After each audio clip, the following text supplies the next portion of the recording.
తెలంగాణ పోలీసుల సంక్షేమం దృష్ట్యా కీలక నిర్ణయం తీసుకున్నట్లుగా DGP Shivadhar Reddy good news చెప్పారు. ఇకపై ప్రతి పోలీసు ఉద్యోగి పుట్టినరోజు, వివాహ వార్షికోత్సవాలకు ప్రత్యేక సెలవు మంజూరు చేయబోతున్నట్లుగా ఆయన తెలిపారు.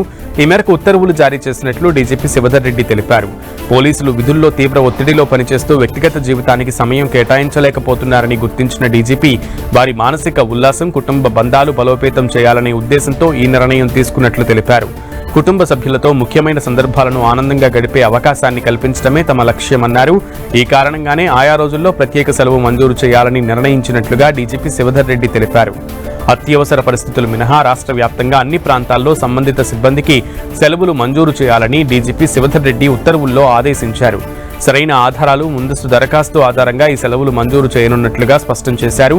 డీజీపీ తీసుకున్న ఈ నిర్ణయంపై పోలీస్ సిబ్బందిలో ఆనందం వ్యక్తమవుతోంది. తెలంగాణ పోలీస్ శాఖలో ఇది మరో సంక్షేమ చర్యగా నిలిచే అవకాశం ఉందనే అభిప్రాయాలు వ్యక్తమవుతున్నాయి.